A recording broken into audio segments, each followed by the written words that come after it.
مطلب ہے نستجیر باللہ یا رسول اللہ یا رسول اللہ یا رسول اللہ المستعاذ بک یا رسول اللہ صلی اللہ علیہ ملیک السماء وعلی اہل بیتک. میں رسول اللہ صلی اللہ علیہ وسلم سے پناہ مانگتا ہوں اس کفریہ جملے کو نقل کرنے کی کہ ان کتوں نے رسول صلی اللہ علیہ وآلہ وسلم کی صحبت میں، ان کے گھر میں، ان کے بیت میں کس طرح رسول پاک صلی اللہ علیہ وآلہ وسلم کو شتم کیا. سب کیا. حکومت پاکستان تجھے رسول پاک صلی اللہ علیہ وآلہ وسلم کی عزت کی فکر ہے تو سب سے پہلا پرچہ عمر پہ کاٹو، صحابہ پہ کاٹو. بات تو یہ ہے کہ عزیزو انٹرنیٹ ایک آزاد، ایک کھلی فضا ہے، اور اس میں جو بھی شخص آ کر جتنی ہی دلچسپ بات کرے، حق کی بات نہیں ہے، تحقیق کی بات نہیں ہے. یہ ہے کہ جتنا دلچسپ ہوگا، جتنا سنسنی خیز ہوگا، تھمبنیلز جو بنائے گا، تصاویر جو اس میں لگائے گا، عنوان جو لگائے گا، شہ سرخی جو لگائے گا، جتنا سنسنی خیز ہوگا اور جتنا بلند و بالا دعوے کرے گا اور جتنا عوام پسند بات کرے گا تو اس کی، اور جتنا زیادہ کلپس بنائے گا اس کی مقبولیت بڑھ جاتی ہے. اور ایسے لوگوں کی کمی نہیں ہے انٹرنیٹ پر. یہ جناب جو مرزا صاحب ہیں، یہ ان سے ہماری ایک دفعہ ان سے گفتگو ہوا تھا کتابتاً، نہ یہ کہ مشافہتاً، کتابتاً، یعنی یہ لوگ آگے ان کا جو گروپ تھا وہ آگے پیش کر رہے تھے کسی وہابی کو ہم سے مناظرہ کرنے، اور وہ وہابی مناظرہ کرنے والا نہیں تھا، وہ مناظرہ سے بھاگنے کے چکر میں تھا، اور اس نے گالی دے کر، بھائی جو شخص اہل بیت علیہ السلام کو گالی دے، ہم نے شروع سے کہا ہم اس سے مناظرہ نہیں، تو اس نے گالی دیا تو پھر اہل بیت طاہرین علیہ السلام کو، تو پھر ہم نے اس سے کہا کہ ہم آپ سے مناظرہ نہیں کرتے. تو اس کے باوجود یہ زور دے رہے تھے کہ ان سے مناظرہ کیا جائے. تو میں نے اس سے کہا کہ تو خود جو ہے، تو دوسروں کو زور دینے کے بجائے، اور تیرا گروپ جو ہے تو خود سامنے آ جا. یہ تقریباً مئی جون 2018 کی بات ہے، اور ہماری یہ باتیں میرے فیس بک میں ہیں، تو آپ جون 2018 مئی 2018 کو دیکھ لیں. تو اس وقت بھی یہ میں نے کہا کہ تو سامنے آ جا، تو بھی تو شیعوں کے خلاف بکتا ہے، تو بھی تو شیعوں کے خلاف بھونکتا ہے، تو سامنے آ جا. تو اس کے چیلے نے، اس چیلے کے ذریعے یہ جو ہے پیغام دیتا رہا. اس چیلے نے کہا کہ بھائی یہ تو مولوی نہیں ہے. تو میں نے کہا شاید، اب مجھے دقیق یاد نہیں ہے کہ میں نے کیا کہا، مولوی نہیں ہے تو بکتا کیوں؟ اگر اس کے پاس تحقیق نہیں ہے، علم نہیں ہے، ایک مذہب پر اپنے موقف کا دفاع نہیں کر سکتا، تو منہ بند کرو، بات نہ کرو. اگر بات کرتے ہو ممبر سے اور ادعا کرتے ہو، اور جب زور آتا ہے تو کہتے ہیں میں مولوی نہیں ہوں، میرے مدرسے میں پڑھا نہیں ہے، میں تو دوسروں کی تحقیقات پہ اتکا کرتا ہوں، تو ایسی بات تو ہے تو منہ بند کرو، بات نہ کرو مذہب حقہ کے خلاف. تو یہ شخص اس وقت بھی بھاگ گیا تھا، اور کافی عرصے سے یہ شخص کلپیں بناتا ہے، اور میں ان کے کلپوں کو کبھی نہیں سنتا، اس لیے نہیں کہ میں ان کو نیچے کروں، کہ ان کو مثلا توہین کے طور پہ بات کر رہا ہوں، نہیں، مجھے پسند نہیں ہے، استفادہ نہیں ہوتا ہمارے لیے. ہم جو ہیں میرے عزیزو، ایک غلط بات سن کر، غلطیاں سن کر ہمیں ایک تکلیف ہوتی ہے، اذیت ہوتی ہے. ایسے لوگوں کو جو تقریباً اگر ان کو 5 منٹ دے دینا، وہ مثلا 5 منٹ میں کتنے جملے بولے گا، وہ اس کا ہر جملے میں غلطی ہوگی یا ہر دوسرے جملے میں غلطی ہوگی. جو نہ اپنے مذہب کو جانتا ہے، نہ مخالفین کے مذہب کو جانتا ہے، اور سب کے مذہب پہ لگا ہوا ہے. یعنی اس کے جو کلپس ہم نے اس کے ویسے دیکھتے تو نہیں ہیں، لیکن کچھ لوگوں نے اصرار کیا کہ ان کا ایک کلپ ہے امامت پہ اس نے تنقید کیا، اس کا جواب دے دو. ہم نے وہ کلپ دیکھا، دوسرے جملے میں یا ہر جملے میں اس کی غلطی ہے. نہ شیعہ عقائد کا پتہ ہے، نہ جماعت عمریہ کا پتہ ہے، نہ اپنے سنت کا پتہ ہے اس کو، نہ. اب مجھے تو یہ لگتا ہے کہ اس کو عبارت بھی نہیں پڑھنا، یعنی اس کو اگر حدیث کی عبارت دینے ہیں اس کو پڑھنا نہیں آتا. یہ شاید میرا گمان یہی ہے کہ یہ اتکا کرتا ہے تراجم پر، ترجموں کی کتابوں پر اتکا کرتا ہے، تو اس کو اسی سے اس کو گزارا ہو جاتا ہے، سمجھ آ جاتا ہے. اور لوگوں کو کیا، عوام کو کیا معلوم، عوام انٹرنیٹ یوٹیوب میں کلپ بناتے جاؤ، ٹھیک ہے نا، چھوٹے چھوٹے کلپ، اس میں ادعا بلند و بالا کرو جو بالخصوص جو عوام کو پسند آئے. اب وہ سچ ہے جھوٹ ہے، وہ اس میں بات جو ہے تحقیق ہے یا نہیں ہے، وہ اس کی اہمیت ہی نہیں ہے. اہمیت یہی ہے کہ آپ کلپ زیادہ بنائیں، اس کے جو جملے ہوں، اس کے سرخیاں جو ہیں وہ سنی خیز دلچسپ ہو، اس کے آپ ویورز بڑھ جائیں. تو عزیزو بات کو چھوٹی کر دیں. ہم اس شخص کے ساتھ یعنی نہ جھگڑا چاہتے ہیں، نہ کوئی گفتگو چاہتے ہیں، کیونکہ اس کو اہل نہیں سمجھتے ہم ان کے ساتھ بات کریں. یہ بھائی کچھ ہے ہی نہیں. جب میرا اندازہ ہے کہ وہ اپنی کتابوں کو نہیں پڑھ سکتا، تو میں اس سے جو کچھ سال پہلے ہم نے اس سے مناظرہ کو دعوت دیا تھا، اس کی وجہ یہ تھا کہ شیعوں کے خلاف بہت بات کر رہا. تو ہم یہ نہیں چاہتے، اب ہمارا ارادہ بدل گیا ہے. ہم اس کا بات کے متمنی نہیں ہے کہ اس شخص کی کوئی گفتگو ہو جائے یا مناظرہ ہو جائے، کیونکہ اس کی بات کے اہل ہی نہیں سمجھتے. جماعت عمریہ میں ایسا یعنی میں نہیں سمجھتا کہ کوئی شخص پیدا بھی ہو کہ وہ ہمارے ساتھ مناظرہ کرنے کی اس کو جرأت ہو. اگر جو ایسے چھوٹے موٹے لوگ ہوتے ہیں جن کو خود پتہ نہیں ہوتا، وہ چیلنج دیتے ہیں، کبھی کبھار دعوت آتا ہے ایسے لوگوں سے تو ہم لوگوں سے ہم بات، جن لوگوں کو ہم بات کرنے کے حل نہیں سمجھتے تو لازمی بات ہے ان سے مناظرہ کرنے کے کوئی فائدہ نہیں. یہ اس کا مقصد یہ نہیں کہ اس نے مجھے مناظرہ کرنے کی کوئی دعوت دی ہے، لیکن میں جو یہ کلپ بنا رہا ہوں، یہ تقریر کر رہا ہوں اس کی رد پر، اس کے اباطیل کو باطل کرنے کے لیے، میرا مقصد یہ نہیں ہے کہ میں اس سے کوئی گفتگو کرنا، میرا مقصد یہ ہے کہ میں روشنی ڈالوں، توضیح دوں ان مطالب کو جو یہ غلط فہمی کے بنا پر، جہالت کی بنا پر، نادانی اور کچھ غرض کے بنا پر، مرض کے بنا پر، کچھ مقاصد ہیں جو تعصب کے بنا پر ہوتے ہیں، شیعوں سے دشمنی کے بنا پر ہوتے ہیں، ظالمین سے دوستی کے، غاصبین فتق سے دوستی کے بنا پر ان سے جو باتیں صادر ہوتی ہیں ان کا جواب. تو ان کی اصل جو باتیں ہیں وہ ماخوذ ہے مولوی اسحاق مدنی سے. میرے عزیزوں، میں مولوی اسحاق کو میں کوئی محقق آدمی سمجھتا تھا، میں جو بات کہہ رہا ہوں میرے عزیزوں، میں اس میں کوئی مجھے توہین کی نیت نہیں ہے، اور میری کوئی ایسی نیت نہیں ہے کہ میں مولوی اسحاق کو نیچے لا دوں. میں خدا جانتا ہے کہ یہ میرا عقیدہ ہے، اور میں اس بات کو حق سمجھ کر کہتا ہوں کہ مجھے پہلے میں نے ان کے کچھ کلپس دیکھے تھے، تقاریر سنی تھی بہت سال پہلے، میں مولوی اسحاق کو ایک محقق آدمی سمجھتا. پھر کیا ہوا کہ ان کے کوئی 8 9 10 تقاریر ہیں پنجابی زبان میں مذہب شیعہ، تو میں نے ان کے تقاریر کو دیکھا، سنا. پنجابی سمجھنا ہمارے لیے مشکل ہوتا ہے، لیکن وہ غور سے سننا پڑتا ہے اور تکرار کرانا ہوتا ہے. تو میں نے ان کے تقریر سنے تو خدا جانتا ہے مجھے تعجب ہوا کہ ایسے بچے گانا باتیں، ایسے بے وقوفانہ باتیں، یہ اور کتنی بے انصافی کے ساتھ. تو وہ یہ سمجھتے، اور یہ مشہور کرا دیا ان لوگوں نے، مرزا کے گروپ نے، او مولوی اسحاق نے ایسے شیعوں کے خلاف ایسے تقاریر کی ہیں کہ اس کا کوئی جواب نہیں دے سکتا. ہمیں ہنسی آتی ہے. ہم نے عزیزو بہت پہلے اپنے تجربیات کے بنا پر جو ہم نے مشاہدہ کیا ہے، اور قرآن میں بھی موجود ہے، وَمَنْ أَعْرَضَ عَنْ مِلَّةِ إِبْرَاهِيمَ إِلَّا مَنْ سَفِهَ نَفْسَهُ. ایک قاعدہ ہم نے اعلان کیا تھا بہت سال پہلے کہ یہ ہمارا قاعدہ ہے کہ جماعت مخالفین جو اپنی مذہب کا دفاع کرنا چاہتے ہیں، یعنی ابو بکر عمر کے ماننے والے، ان کے علماء محققین بہت سارے ہیں، بہت علم میں بہت آگے ہیں، ان کے علم کی کوئی ہم وہ نہیں کرتے، کوئی انکار نہیں کرتے، لیکن وہ مذہب شیعہ کے خلاف جب آتے ہیں تو ان کے پاس کوئی علم نہیں رہتا. ہم نے ایک قاعدہ تأسیس کیا تھا، اور قاعدے کہ یہ ان کے ہمارے جو مخالفین ہیں، ان کے علماء ہمارے مذہب کے خلاف جب گفتگو کرتے ہیں، استدلال کرتے ہیں، دلیل لاتے ہیں یا اپنے مذہب کی دفاع کے لیے، قاعدہ یہ ہے کہ ان کے مذہب کا اساس، جماعت عمریہ کی مذہب کی جو بنیاد ابو بکر و عمر کی خلافت ہے، اور یہ ابو بکر و عمر کی خلافت کی اساس جھوٹ اور کفر. اس بات کے لیے ہمارے دلائل بہت زیادہ، یعنی مذہب عمریہ کا اساس کس بات پر ہے؟ کذب پر ہے، افتراء علی اللہ پر ہے، افتراء علی الرسول صلی اللہ علیہ وسلم پر ہے، اور کفر باللہ اور کفر بالرسول صلی اللہ علیہ وسلم پر ہے. اور اس کا دوام بھی اسی پر ہے، ابھی تک چلا بھی ہے نا، تو جھوٹ کے ذریعے اور کفریانہ باتیں بنانے کی جب بھی ضرورت پڑے. روز اول سے، یوم اول سے ان لوگوں نے کیا کیا؟ رسول اللہ صلی اللہ علیہ وسلم سے کو کیا کہا؟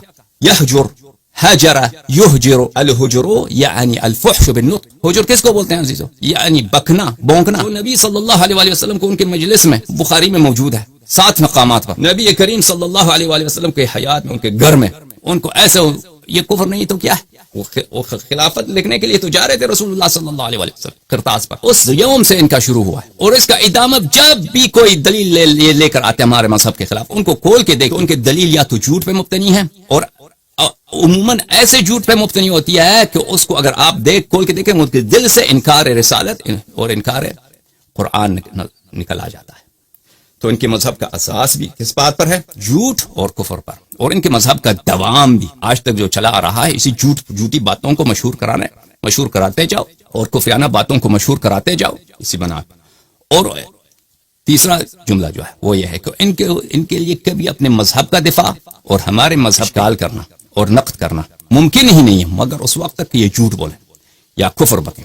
اور اس کی دلیل میں آج آپ کے سامنے واضح پیش کروں. مثلا یہ شخص مولوی اسحاق یا یہ جو ان کا چلا ہے محمد علی مرزا، انہوں نے شیعہ مذہب میں نظر امامت پہ تنقید کیا.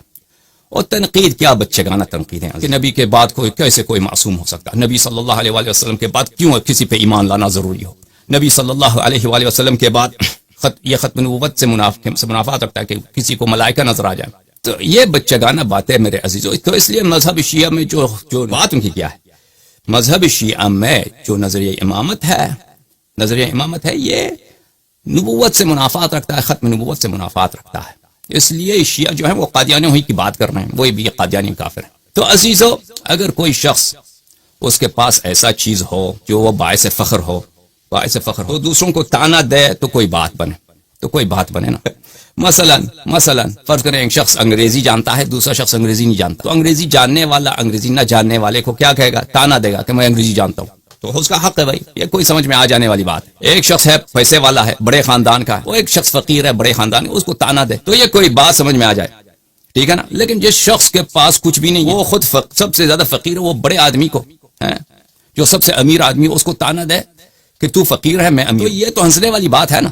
یہ کوئی پاگل یہ بات کرتا ہے. جماعت عمریہ کے پاس ہم پوچھتے ہیں آپ کے پاس کیا نظریہ امامت خلافت؟ اگر تو آپ کے پاس کوئی نظریہ امامت و خلافت ہوتا عمریوں, یا آپ کے پاس کوئی خلیفہ ہوتا جس کے متاعن کا, جن کے کفر کا تم رد کر سکتے, خدا جانتا ہے کہ میں کتنے سال ہو گئے میں چیلنج دیتا ہوں کہ آؤ ان کا اسلام ثابت کرو. تم ابو بکر, عمر, عثمان, عائشہ کا اسلام ثابت کرو, کہ ان کے اعمال ایسے ہیں جو رسول صلی اللہ علیہ وآلہ وسلم کو کھلے گالی دے ان کے حیات طیبہ میں, جن کے لیے قرآن کی آیتیں نازل ہوئی ہیں ان کے کفر پر, آپ کے اپنے کتب میں مبکرات موجود ہیں. تم آ کے ان کے کردار سے دفاع, چلو کردار کو چلو, نظریہ کی بات کرتے ہیں کہ آپ کے پاس نظریہ امامت ہے ہی کیا, نظریہ خلافت ہے ہی کیا, جانشینی رسول صلی اللہ علیہ وآلہ وسلم آپ کے پاس نظریہ ہے کیا؟ کوئی نظریہ ہو امامت کا, خلافت کا اپنا ہو تو اس وقت اس کو تقریر کرو, اس کو بیان کرو, اس کو ثابت کرو, پھر آ کے دوسروں پہ انتقاد کرو, نقد کرو کہ ہاں آپ کے پاس جو نظریہ امامت ہے اس سے ختم نبوت پہ خدشہ. تو عزیزوں, میں بالاختصار میں نے کچھ سال پہلے جماعت عمریہ کے نظریہ امامت کو غدیر کے مسئلے کے وقت بیان کرتے ہوئے, شاید 4 سال یا 5 سال پہلے اردو زبان میں اس وقت بیان کیا تھا, اس تفصیل کے ساتھ بیان کیا تھا. اگر آپ اس کو دیکھ لیں اس میں بہت تحقیق بہت زیادہ ہے کہ جماعت عمریہ کا جو نظریہ امامت ہے اس سے الحاد اور کفر لازمات. اور یہ باتیں میں جو کہتا ہوں یہ کافی باتیں جو ہیں اس میں اہمیت ہیں اور بڑی باتیں ہیں, لیکن میں یہ سب باتیں دلیل کے ساتھ کہتا ہوں, اور یہ سب باتیں میں ان کے اپنی کتب سے ثابت کرنے والے آدمی ہوں. میں ایسا نہیں ہوں کہ میں ادعا کروں اور کتاب ایک بھی نہ دکھاؤں. جماعت عمریہ کے آپ علماء کے تقاریر آپ سنتے ہیں نا, کشیوں کی کتاب میں یہ لکھا ہے, شیوں کی کتاب میں یہ لکھا ہے, شیوں کے. ہمارے پاس کچھ سال پہلے مناظرے کا ایک چیلنج آیا, ہم نے کہا تھا ہماری شرط یہی ہے کہ آپ جب بھی ہم مناظرہ کریں گے, انہوں نے کہا آپ لندن آ جائیں. بھائی مناظرہ کرنے کے لیے امریکہ سے لندن جانا آسان نہیں ہے, چل ہم کوئی ضروری بھی نہیں ہے, آپ لوگ خود روزانہ مناظرہ کرتے ہیں. یہی جن لوگوں نے ہمیں بلایا تھا خود وہ روزانہ مناظرہ کرتے تھے, کس آن لائن مناظرہ کرتے تھے. جب ہماری باری آئی کہتے ہیں آپ لندن آ جائیں. چلو ٹھیک ہے لندن آتے. میں نے کہا شرط یہ ہے, وہ کچھ انگریزی بولنے والے لوگ تھے, اچھا شرط یہ ہے کہ آپ مذہبی شیعہ کے مطابق جو بھی بات کہیں کتاب دکھائیں گے, اور نص پوری پڑھیں گے, کتاب دکھائیں گے, مانیٹر پہ بھی دکھائیں گے, سب لوگ دیکھ لیں کہ اور اس وقت اصل کتاب دکھائیں. اور یہ بھی نہ ہو کہ مثلا کوئی سافٹ ویئر ہے, کوئی ویب سائٹ دکھائیں کہ ویب سائٹ میں یہ لکھا ہے, نہیں, وہ اصل کتاب دکھائیں. اس میں وہ اور شیعوں کے بتا بھی دیں کون سا کتاب ہے, کہاں کا چھپا ہوا ہے, اور مؤلف کون ہے, اور وہ دکھائیں, وہ عبارت پوری پڑھ کے دکھائیں. پھر ہم بھی یہی کریں گے, ہم بھی جو بھی آپ کی کتاب سے نقل کریں گے نا, آپ ہی کتاب سے دکھاؤں. وہ شخص بھاگ گیا, پھر وہ نظر نہیں ہے.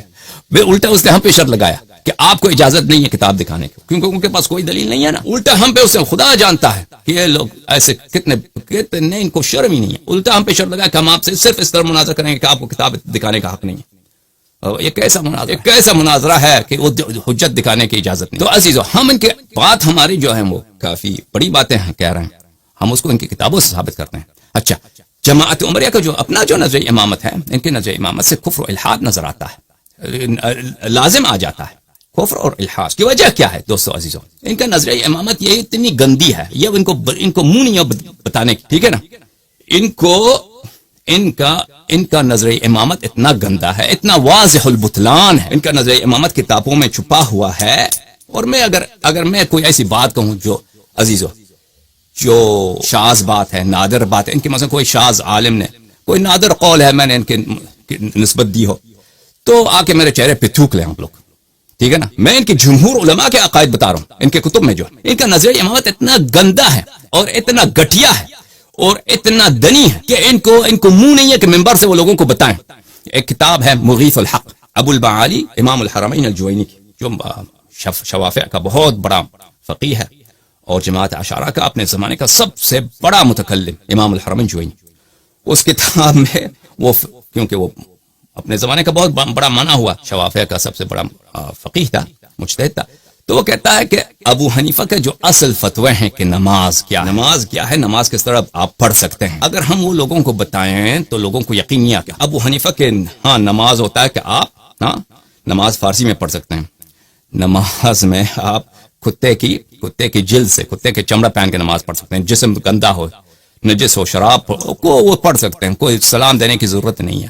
اور نماز کے درمیان اگر وہ کیا بولتے ضرط بولتے ہیں عربی میں، ضرط اردو میں کیا بولتے ہیں، بعد جو ہوتا ہے ہوا جو ریح نکلتی ہے انسان سے، اور اس اصل جو فتوے ہم لوگوں کو آپ دکھائیں تو کسی کو یقین نہیں آتا کہ اس شخص کے نزدیک نماز کیا یہ کوئی نماز ہے، یہ کوئی نماز ہے. لوگوں کو ہم اسی بات کو دہراتے ہیں کہ عزیزو جماعت عمریہ کے جو اصل عقیدہ ہے ان کے علماء کا مسئلہ امامت پر، اگر یہ ان کے اتنا گھٹیا ہے کہ یہ لوگ خود اپنے عوام کو، اپنے نوجوانوں کو بتانے کے اہل نہیں ہیں. ان کا نظریہ کیا ہے عزیزو؟ ان کا یہ لوگوں کو کیا بتاتے ہیں؟ ہاں کہتے ہیں ہمارے دین میں یہ ہے کہ کوئی وراثت نہیں ہے، کوئی وراثت نہیں ہے، جو سب سے لائق ہوگا امت اس کو چنیں گے. تمہارا نظریہ یہ تو نہیں، اصل جو نظریہ ہے وہ بتا. اصل جو نظریہ ہے وہ اصل ان کا نظریہ یہ ہے کہ رسول اللہ صلی اللہ علیہ وسلم دنیا سے گئے، کسی کو تعین نہیں کیا امامت، اور یہ کہ تم کیا کرو یہ بھی بتایا نہیں، یہ کہ تم کیا کرو یہ بھی نہیں. میں دنیا سے بتا دیا کہ میں دنیا سے جانے والا ہوں، تم 73 فرقوں میں بٹو گے، سب جہنم میں جاؤ گے سوائے ایک فرقہ کے، اور تم میں ایسے خلفاء آئیں گے، ایسے ائمہ آئیں گے جو شیطان ان سے افضل نہیں. کہ یہ سب میں جو باتیں ان کے صحیح ترین کتب میں موجود ہے، یہ سب رسول اللہ صلی اللہ علیہ وسلم نے بتایا بھی کہ ان کو پتہ، ایسا نہیں کہ اچانک مر گئے، پتہ تھا، پہلے سے پتہ تھا کہ جانے والے ہیں. کئی مہینے پہلے انہوں نے بتا دیا تھا حجۃ الوداع. اس کے بعد یہ بھی بتا دیا تھا کہ 73 فرقوں میں بٹو گے. صحابہ سے بھی کہا تھا کہ تم بھی اکثر جہنم جاؤ گے، احادیث حوض میں وہ سب دکھائیں گے آپ کو انشاءاللہ. اس کے علاوہ یہ بھی بتا دیا کہ تم جو ہے تم میں اختلافات اتنے آ جائیں گے کہ 73 فرقے ہو جائیں گے، 72 کے 72 جہنم میں. اور یہ بھی بتایا کہ میری جو سب سے زیادہ خوف ہے میری امت پر وہ کیا ہے کہ میرے بعد ائمہ مضلون آئیں، گمراہ کرنے والے خلفاء، گمراہ کرنے والے امام آئیں گے، لوگوں کو گمراہ کریں گے. یہ بھی بتایا.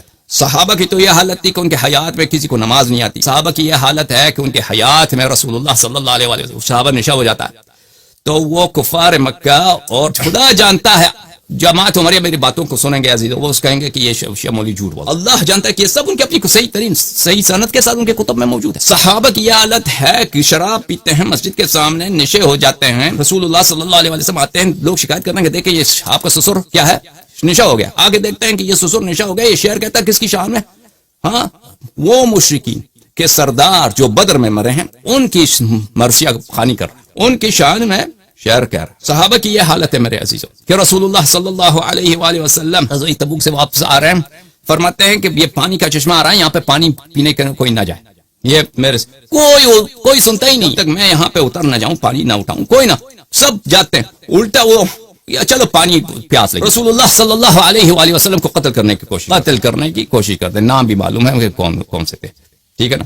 رسول اللہ صلی اللہ علیہ وسلم بستر بیماری میں ان کو گالی دیتے ہیں کہ یہ جو ہیں کیا کر رہے ہیں، نستجیر باللہ. اگر لازم نہ ہوتا، ضرورت نہ ہوتا تو میں نقل نہیں کرتا. یہ اتنے سخت جو جملے ہیں حد کے رسول صلی اللہ علیہ وآلہ وسلم کے. پاکستان میں پرچے کرتے ہیں کس بات پر کہ جو یہ شخص رسول اللہ صلی اللہ علیہ وآلہ وسلم سے کوئی بے کرے تو اس کو کیا کہتے ہیں، بلاسفیمی ایکٹ ہے وہاں پہ، اس کو ارتداد کے طور پہ یا سب رسول صلی اللہ علیہ وآلہ وسلم پہ جیل جاتے ہیں. جیل میں کتنے سال رہتے ہیں، پھر آخر میں پھانسی بھی ہو جاتا ہے. تو سب سے پہلے پرچہ عمر پہ کاٹو، تم صحابہ پہ کاٹو. وہ بخاری کی حدیث تو بھول گئے. تو جب یہ حالت ہے کہ رسول اللہ صلی اللہ علیہ نظریہ خلافت بتا رہا ہوں، حالت مسلمانوں کی کیا ہے عزیزو. رسول صلی اللہ علیہ وسلم کو پتہ ہے کہ میں دنیا سے جانے والا ہوں. رسول صلی اللہ علیہ وسلم کو پتہ ہے کہ میرے بعد امت میں شدید اختلافات آئیں گے، کفر کی حد تک کہ اکثر امت کافر ہو جائیں گے، صحابہ جہنمی بن جائیں گے. رسول صلی اللہ علیہ وآلہ وسلم کو پتہ ہے کہ ان کے بعد جو خلفاء آئیں گے وہ خلفاء شیطان ان سے بہتر ہوں گے، یہ بھی پتہ ہے. اور رسول صلی اللہ علیہ وآلہ وسلم کو یہ بھی پتہ ہے کہ اختلافات کا اساس مسئلہ امامت، مسئلہ خلافت پر ہے، مسئلہ امامت، مسئلہ خلافت پر. اس کے علاوہ میرے عزیز قرآن بھی جمع نہیں. حالت یہ ہے کہ قرآن رسول صلی اللہ علیہ وسلم دنیا سے چلے گئے، یہ بھی حکم نہیں دیا کہ قرآن جمع کرو. قرآن بھی متفرق، کہیں کسی کاغذ پہ لکھا ہے، کہیں پتے پہ لکھا ہے، کہیں درخت پہ لکھا ہے، کہیں ہڈی پہ لکھا ہے، کوئی ایسے قرآن کے آیات ہیں کہ کوئی لکھا ہی بھی نہیں ہے، ٹھیک ہے نا. حدیث تو تدوین ہی نہیں ہے، سنت تو مدون ہی نہیں ہے. اور بس اتنا فرمایا ہے کہ مجھ پہ جھوٹ نہ باندھو، مجھ پہ جھوٹی احادیث نہ بنایا کرو. اور یہ بھی بتایا کہ میری حدیث تم نہ لکھا کرو. اس حالت میں وہ چلے گئے، بس بتایا بھی نہیں کہ کیا کرو. تم اپنا صحیح نظریہ خلافت و امامت تو بتاؤ نا. تمہارا اصل تو نظریہ امامت و خلافت تو یہی امت کا انہوں نے بالکل نہ صرف یہ اللہ کا رسول، یہ اللہ رسول کا کام نہیں، یہ اللہ کا بھی کام ہے. یہ سب باتیں جو میں نے کہا ہے یہ صرف یہ نہیں کہ صرف رسول اللہ صلی اللہ علیہ وسلم کو پتہ ہے، اللہ کو اس سے بہتر پتہ. نہ اللہ نے اور نہ اس کے رسول صلی اللہ علیہ وسلم نے، ان کو پتہ ہی نہیں، پرواہ ہی نہیں کہ اس دین کا کام. آیت تو قرآن میں اتنی موٹی الیوم اکملت لکم دینکم واتممت علیکم نعمتی ورضیت لکم الاسلام. دین کامل ہے، دین کامل میں اسلام سے راضی. اور اتنا ہے کوئی وہ ملا نصر الدین کا جو ملا نصر الدین کے قبر کا آپ نے کہانی سنی ہے؟ چاروں طرف سے دیوار ہے، 3 طرف سے دیوار ہے، دروازہ ہے، اس میں بہت بڑا لاک ہے، تالا لگا ہوا ہے، اور ایک طرف سے دیوار ہی نہیں، ایک طرف سے دیوار ہی نہیں. یہ تو کون سی الیوم اکملت لکم دینکم، اس سے بڑا اسلام کے دیواروں میں اس سے بڑا اتنا دراڑ کہاں، بلکہ ایک سائڈ سے دیوار ہی نہیں ہے. وہ سب سے جو اہم قضیہ ہے امامت و خلافت و جانشینی کا، کہ ابھی تک اس مسئلے پہ اختلاف آ رہا ہے، اور سب کو پتہ ہے کہ جس مسئلے پہ بھی ہم مسلمانوں میں اختلاف ہے، اگر توحید میں اختلاف ہے، صفات باری تعالی میں اختلاف ہے، اسماء میں اختلاف، صفات انبیاء، سیرت رسول اللہ صلی اللہ علیہ وآلہ وسلم، اصول دین، فروع دین میں اختلاف ہے، تو اس کا اساس مسئلہ امامت و خلافت پر. تو اس مسئلے کو تو ادھوری چھوڑ دیا نا. دیکھو یہ کہتے ہیں کہ ہمارا عقیدہ یہ ہے کہ امت اختیار کرتا ہے، جو سب سے اچھا ہوتا ہے امت راضی ہو جائیں گے، کسی سے بیعت کریں گے. تو اس کی حدیث دکھاؤ نا. اگر واقعاً رسول اللہ صلی اللہ علیہ وآلہ وسلم دنیا سے چلے گئے اور یہ بتایا کہ بھئی کسی مصالح کے بنا پر اللہ نے فرمایا ہے کہ تم تعین نہ کرو، اتنا اہم مسئلہ ہم بیان، تو تم انتخاب کرو، تو وہ بھی تو بتاؤ نا، وہی دکھاؤ ہمیں. وہ بھی تو نہیں بتایا. چلو مان لیا کہ اختیار پر ہے، اختیار پر ہے. تو ابو بکر کو کیا مرض لگی تھی؟ ابو بکر کو اس کو کیا بیماری تھی کہ اس نے اپنے بات نصب کر دیا عمر کو؟ اگر اختیار پر ہے، اگر الیکشن لڑنا ہے، خلیفہ جب مرتا ہے تو اس کے جانشین کی الیکشن ہونی چاہیے. عمر کی خلافت کی کیا توجیہ ہے؟ اس کی خلافت، اس ابو بکر کی اس خلافت کی کیا؟ یہ سوائے یہ کہ اس نے مخالفت کی ہے ایک حکم رسول صلی اللہ علیہ وآلہ وسلم کے. لیکن بات تم صحیح بتاؤ کہ حکم رسول ہے ہی نہیں اس مسئلے پر. بس کلی آیت ہے وَأَمْرُهُمْ شُورَىٰ بَيْنَهُمْ، مسلمان آپس میں مشورے کرتے ہیں. وہ تو مشورے کرتے ہیں. ہم مسئلے خلافت کی بالخصوص بات کرتے ہیں. اس مسئلے پہ اتنے خون بہے، خون بہ رہا ہے آج، خون اس مسئلے پہ آج بہ رہا ہے مسلمانوں. ہر لوگ اتنے گمراہ ہو گئے. کیوں رسول اللہ صلی اللہ علیہ وآلہ وسلم سے آپ کے پاس کوئی حدیث ہی نہیں ہے؟ ٹھیک ہے نا. اللہ سے کیوں کوئی نص نہیں ہے آپ کے پاس؟ آپ ادعا کرتے ہیں کہ آپ کا دین کامل ہے. دین کامل ہے، اتنا بڑا دراڑ، اتنا بڑا نقص جو سب سے اہم ہے، جس کی وجہ سے امت ضلالت 72 فرقے جہنمی بن جائیں گے. فرمایا کہ میں دجال سے زیادہ جس بات کی مجھے خوف ہے ائمۃ المذلون کا. رسول اللہ صلی اللہ علیہ وسلم کی صحیح حدیث مسند احمد میں کہ سب سے زیادہ جو مجھے خوف ہے وہ کیا ہے؟ آپ لوگوں پر، اپنی امت پر، اس بات پر ہے کہ میرے بعد جو امام آئیں گے وہ گمراہ کریں گے. دجال سے بھی زیادہ. دجال بہت سارے لوگوں کو کافر بنا دے گا بھائی. دجال جب آئے گا، دجال ملعون جب آئے گا، الوہیت کا ادعا کرے گا، خدا ہونے کا ادعا کرے گا، خالق و رازق ہونے کا ادعا کرے گا. بہت سارے لوگ اس کی پوجا کریں گے آخر الزمان میں. اور رسول اللہ صلی اللہ علیہ وسلم کی حدیث ہے کہ جتنے نبی گزرے ہیں انہوں نے اللہ تعالیٰ سے دجال کے شر سے پناہ مانگی. اتنا بڑا شر ہے، لیکن دجال سے بھی بڑا اللہ جو اس امت کے جو خلفاء ہیں. یہ تو حدیث صحیح ہے میرے عزیزو. اب یہ لوگ کہیں گے، آپ جماعت عمریہ کا کوئی آدمی دیکھ رہا ہوگا تو وہ کہے گا کہ بھئی یہ شیعہ مولوی جھوٹ کہہ رہا ہے. پہلی بات ہے کہ میں مولوی نہیں. دوسری بات یہ ہے کہ میں سب باتیں دکھا چکا ہوں اور دکھا بھی دوں گا. آپ ذرا حوصلہ کریں، ٹھیک ہے عزیزو. تو رسول پاک صلی اللہ علیہ وآلہ وسلم نے کسی کو تعین نہیں کیا اور کسی کو یہ بھی نہیں بتایا کہ تم میرے بعد کیا کرو. کیا یہ پس دین آپ کے پاس ناقص؟ پس دین کے نقصان سے کیا ہوتا ہے؟ میرے کیا لازم آتا ہے؟ قرآن جھوٹ ہے. میں نے کہا نا، ان کے نظریہ امامت کو دیکھو، ان کے نظریہ امامت کو چنو. اتنا گٹیا ہے، اتنا ابھی ان کے پورا گٹیاپن میں نے بتایا بھی نہیں. ابھی آدھی بات ہے ان کے نظریہ امامت کہ اس سے کوئی الحاد ہی لازم آتا ہے اللہ کی خدائی پر، اللہ کی حکمت پر. لیکن الگ بات ہے، آپ کو ایک اور بات بتاؤں، ایک سنہری بات. ان کے مذہب کے عجائب اور غرائب ختم ہونے والے نہیں ہیں. دیکھیں میرے عزیزو، ان کے مذہب جو جبر پر مبتنی ہے، ان کا جو سب سے بڑا امام ہے ابو حنیفہ، یحییٰ بن معین کا ظاہراً شہادت ہے، جلد نمبر 13 صفحہ نمبر 420 425 اس طرح. جلد نمبر 13 صفحہ نمبر 420 425 اسی طرح کچھ میں دکھاؤں گا ابھی آگے جا کر انشاءاللہ. تاریخ بغداد، خطیب بغداد کی تاریخ بغداد میں وہاں پہ یحییٰ بن معین کا قول ہے کہ ابو حنیفہ جہم بن صفوان کا پیروکار تھا. ابو حنیفہ جہمی مذہب کا تھا. اچھا ٹھیک ہے، جہمی تھا یا نہیں تھا؟ ان کے سب جتنے فرقے سوائے معتزلہ کے جو اس مسئلے اعمال میں اور اختیار میں یہ شیعوں کا عام عقیدہ ہے. اور کوئی بچا بھی نہیں ہے، معتزلی سب چلے گئے دنیا سے، ان کو سب قتل عام کر دیا ان لوگوں نے. سب ان کا عقیدہ یہ ہے کہ بشر کے افعال کا بنانے والا، فعل اب اشیاء اعیان کا بنانے والا یہ اللہ تعالیٰ ہے. یہ انگوٹھی کس نے بنایا؟ اللہ نے بنایا. اس ہاتھ کو کس نے بنایا؟ اللہ نے بنایا. اس قمیض کو کس نے خلق کیا؟ اللہ نے خلق کیا. اعمال کو کس نے خلق کیا؟ یہ سب کہتے ہیں دنیا میں جتنے زنا ہوتے ہیں، جتنے لواط ہوتے ہیں، جتنے قبیح کام ہوتے ہیں، جتنے شراب پیے جاتے ہیں، جتنا کفر بکا، جتنے انبیاء کو ذبح، یہ سب اللہ نے کیا. سب جتنے قبائل ہیں یہ اللہ تعالیٰ سے نسبت دیتے ہیں. واللہ میں یہ باتیں جھوٹ نہیں کہہ رہا. ابھی آج کل میری تقریر چل رہی فارسی میں، تقریباً میں نے کوئی 10 تقریر کی ہے، 12 تقریر کی ہے. اب عدد شاید زیادہ ہوں، میں بھول گیا ہوں، بلی 12-13 سے زیادہ ہے. کہ اس کا عنوان ہے کہ مطلع النیران فی بیان حدیثی لا جبر ولا تفویض بل امر بین الامرین. یہ لوگ اللہ تعالیٰ سے نسبت دیتے ہیں. تو ان کے مذہب میں جب اساس یہی کہ دنیا میں جتنے لواط ہوتے ہیں، دنیا میں جتنے شراب پیے جاتے ہیں، یہ سب اللہ تعالیٰ کا فعل ہے.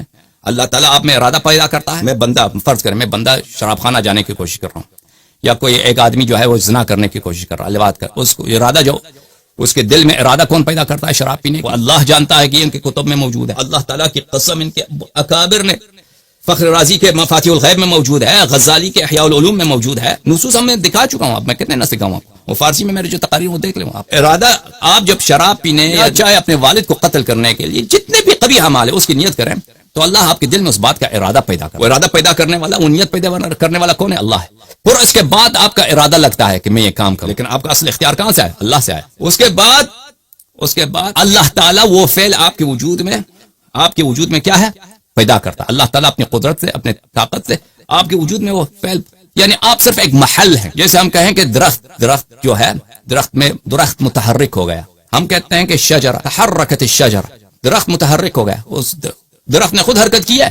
درخت نے کہاں حرکت کی ہے؟ درخت میں جو حرکت پیدا ہوا وہ ہوا چلنے سے پیدا ہوئی. درخت نے کوئی حرکت نہیں کی ہے. درخت کا نہ ارادہ تھا، نہ اس کے پاس یہ طاقت ہے کہ وہ حرکت کرے. درخت متحرک ہو گیا ہے، درخت میں حرکت آیا. کہاں سے حرکت آیا؟ اس ہوا چلی ہے. اسی طرح انسان کے جتنے افعال ہیں وہ اللہ تعالیٰ انسان میں پیدا.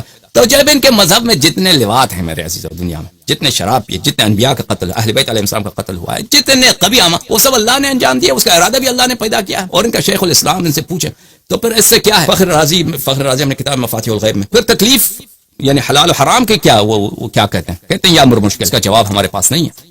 خدا جانتا ہے، ان کے اکابر کے کتب میں جملے موجود ہیں. اگر عمل خدا کی جانب سے ہے، فعل خدا کی جانب سے ہے، ارادہ خدا کی جانب سے ہے، تو پھر تکلیف کس بات، عذاب عقاب کس بات؟ میں فرض کریں مجھ میں شراب مجھے شراب پینے کی مجھے رغبت پیدا کی، ارادہ پیدا کیا، پھر مجھ میں شراب پینے کا فعل ایجاد کیا، اور جیسے تحرکت الشجرہ، نہ نیت میری نہ وہ فعل میرا، ٹھیک ہے نا، اور پھر مجھے روز قیامت جو ہے عذاب بھی کرے کہ آپ نے شراب کیوں پیا. تو فخر رازی کہتا ہے کہ یہ مسئلہ قدر کا ہے، یہ بہت مشکل ہے، ہم اس کا جواب نہیں جانتے. یہی ان کے مشائخ، بڑے مشائخ نے بڑے مشائخ، یہ سر اللہ قدر سر اللہ ہے. تو جب ان کے مذہب اتنا گھٹیا ہے میرے عزیزو، ان کے مذہب میں، اور یہ اگر میں جھوٹ بولتا ہوں میرے عزیزو تو ان کے کوئی عالم آ جائے کسب اعمال پر، خلق افعال پر میرے سے مناظرہ کر دیں. کوئی بڑا عالم ان کا آ جائے کہ میں یہ باتیں جو کہہ رہا ہوں یہ جھوٹ ہے یا حقیقت ہے.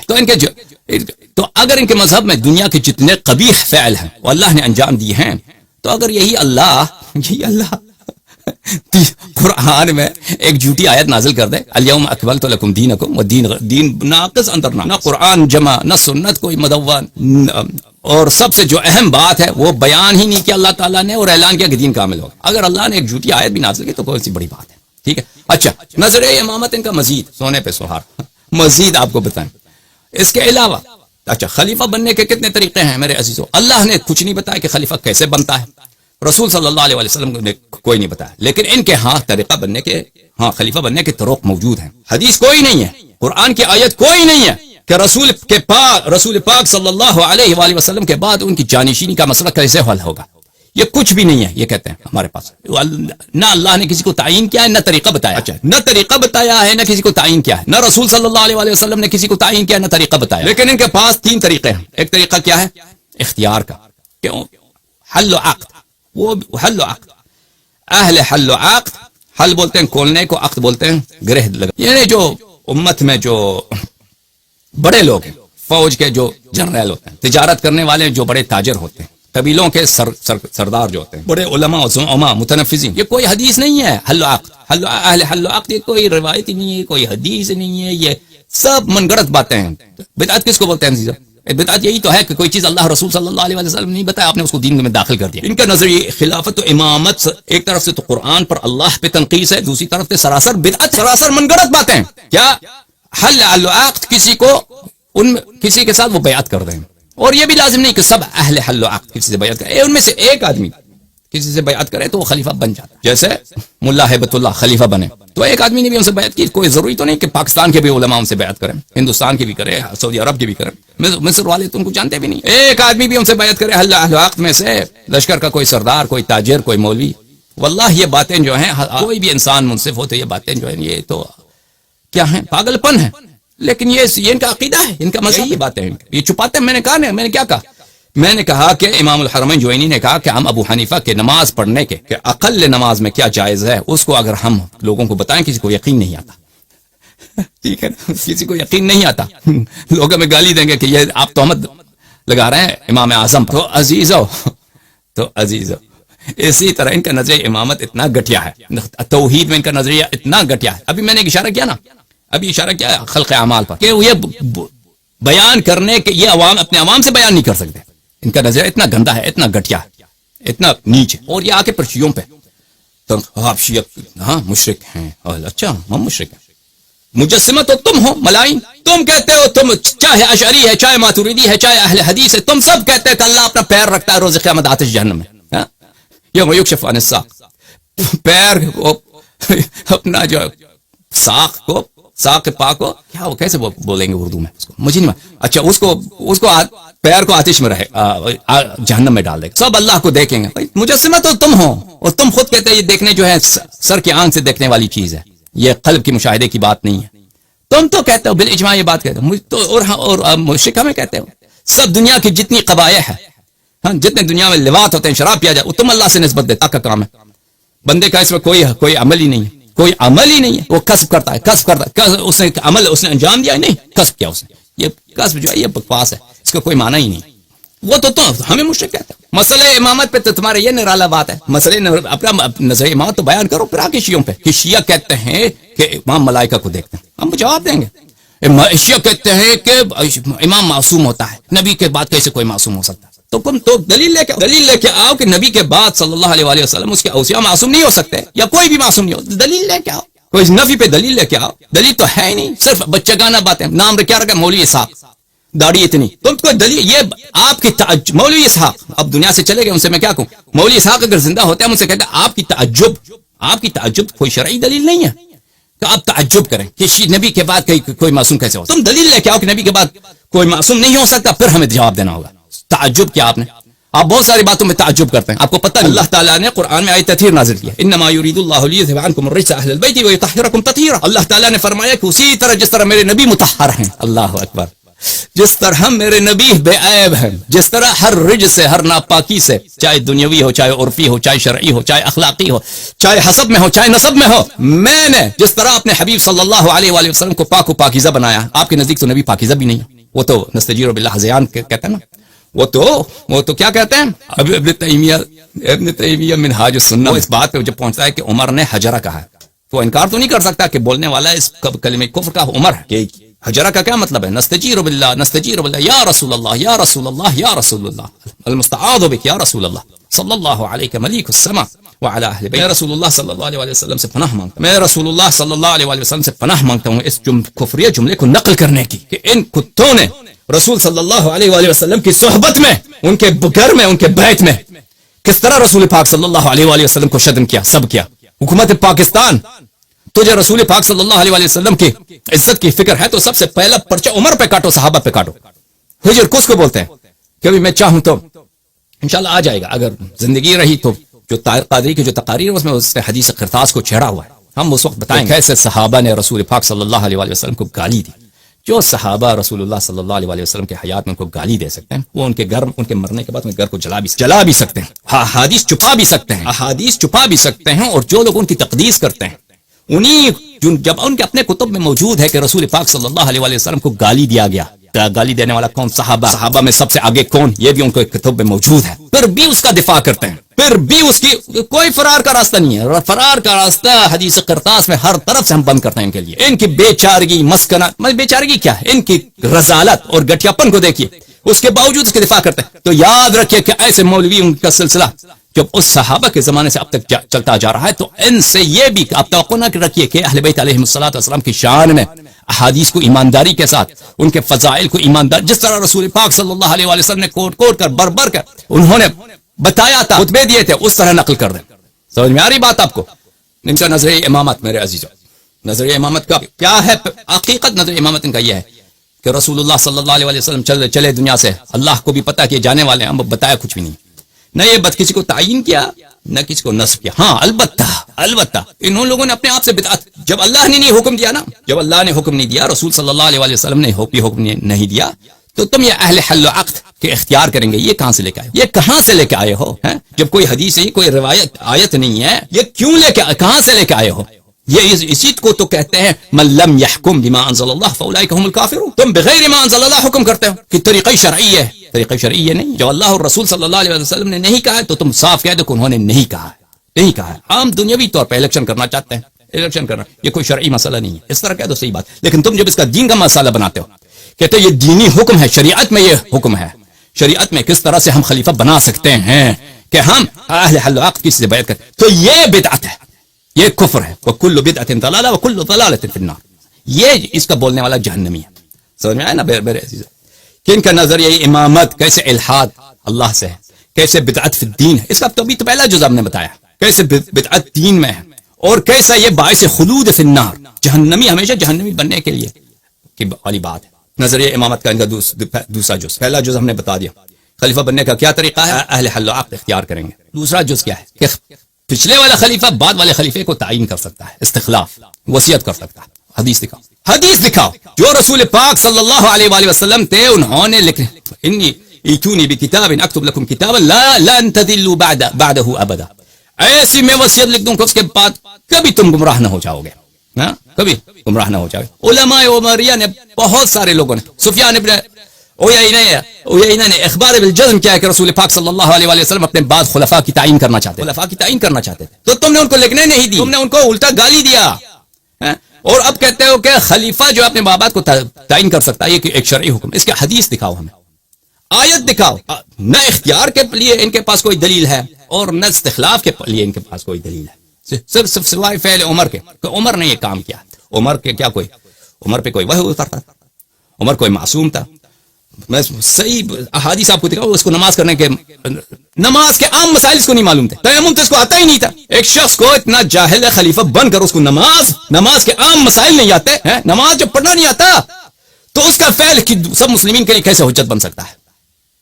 اس کا جواب دو ہمیں، پہلے اس کا جواب دو ہمیں. یا یہ تم قرآن کی تصدیق من لم يحكم بما انزل الله فاولئك هم الكافرون، یہ حکم بغیر ما انزل اللہ ہے. اس کی نہ کوئی حدیث ہے نہ کوئی آیت ہے، استخلاف کی نہ کوئی حدیث ہے نہ کوئی آیت. یہ حکم بغیر ما انزل اللہ ہے، اور جو اس کا قائل ہے وہ کافر ہے، یہ بدعت فی الدین. واللہ خدا جانتا ہے کہ میرا استدلال میں کوئی غبار نہیں ہے. ہاں یہ بات ہے کہ میں ابھی فی الحال آپ کو کتابیں نہیں دکھا رہا. جو لوگ یہ باتیں نہیں جانتے وہ سمجھتے ہیں کہ شاید میں کوئی ہڑبڑ کر رہا ہوں، یہ ان کی کتابوں میں حدیث یہ صحیح حدیث نہیں ہے. تو آپ انتظار کیجئے، وہ ہم آپ کو دکھائیں گے، ہم آپ کو دکھائیں گے. تیسرا رکن ان کے مسئلہ امامت کیا ہے؟ خلافت. مسئلہ امامت و خلافت ان کا کیا ہے؟ یہ ہے کہ کوئی بالقہر والغلبہ، چاہے وہ فاسق ہو، فاجر ہو، شرابی ہو، تارک الصلاح ہو، دنیا کا جتنا فاسق آدمی ہو، ٹھیک ہے نا، وہ تلوار لے کے بھائی سب کو قتل کر کے مخالفین کو قتل کر کے خلیفہ بن جائے. جیسے مثلا افغانستان میں، ٹھیک ہے نا، طالبان نے انہوں نے اتنا جنگ بھی نہیں کیا. حقیقت یہ ہے طالبان نے ایک سمجھوتے کے طور پر، خیانت غداری کے طور پر بہت غداری، یعنی بہت سارے لوگوں نے غداری کیا ہے. نہ صرف پڑوسیوں نے غداری کی، پاکستان نے غداری کی، ایران نے غداری کی، امریکہ نے غداری کی، اور افغانستان کے جو گندے سیاستدان ہیں انہوں نے غداری. طالبان کو حکومت مل گیا. لیکن دنیا میں ایسے بھی تھے کہ بہت سارے فاسق تھے، فاجر تھے، جو بن جاتے تھے خلیفہ، قتل کر اپنے باپ کو قتل کر کے خلیفہ بنتے تھے، اپنے بھائی کو قتل کر کے خلیفہ بنتے. یا کسی شہر کو بالکل جیسے بنی عباس آئے، بہت بڑا لشکر لے کے آئے خراسان سے، پورے شام والوں کو انہوں نے قتل کیا. بنی امیہ کا پورا انہوں نے تار و مار کر دیا، سب کو نیست و نابود کر دیا، خلیفہ بن گئے. تو جتنے کوئی فاسق ہو، فاجر ہو، وہ تو شرعن اس کی طاعت واجب ہے، شرعن اس کی طاعت، وہ واقعا شرعی خلیفہ بن جاتا ہے. اس کی حدیث دکھاؤ ہمیں، اس کی روایت ہمیں دکھاؤ. یہ تمہارا جو نظریہ خلافت، حقیقت تو یہ ہے کہ تمہارے پاس خلیفہ بننے کے 3 طریقے. ایک ہے اختیار، اس کی کوئی حدیث نہیں ہے، کوئی روایت نہیں ہے، کوئی آیت نہیں. ایک ہے استخلاف، اور ایک ہے کیا؟ السلطہ بالقہر والغلبہ، کہ تلوار کے ذریعے کوئی مسلمانوں کو مغلوب کر کے خلیفہ بن جائے، چاہے وہ کتنا فاسق ہی نہ ہو، کتنا فاسق ہی نہ ہو۔ مختار الثقفی خلافت کا دعوے دار، جماعت مخالفین نے ادعا کیا ہے کہ وہ نبوت کا مدعی تھا، یعنی ہم نہیں کہتے کہ وہ ہم ہمارے نزدیک جو ہے مختار شیعہ نہیں تھا، اس نے کام بڑے اچھے کیے، اس طرح نہیں ہے کہ کوئی شیعہ نہ ہو کہ وہ اچھا کام نہیں کر سکتا، غیر شیعہ بھی اچھا کام کر سکتا۔ اس نے اپنے سیاست کے بنا پر یا جو بھی طریقہ کار تھا، اس نے امام حسین علیہ السلام کے قاتلین کو اس نے جہنم حاصل کیا، بہت اچھا کام کیا، یہ بہت اچھا کام کیا، اور اس کی وجہ سے امام حسین علیہ السلام اس کو جنت میں بھی داخل کر دیں گے، روایت ہے ہمارے پاس، وہ شیعہ نہ ہو کر بھی جنت جائے گا اسی کام کی وجہ۔ ہمارے نزدیک وہ نبوت کا مدعی نہیں تھا، جماعت مخالفین نے ادعا کیا ہے کہ وہ اس نے نبوت کا ادعا کیا تھا، کیونکہ اس کا جھگڑا چل رہا تھا کس سے؟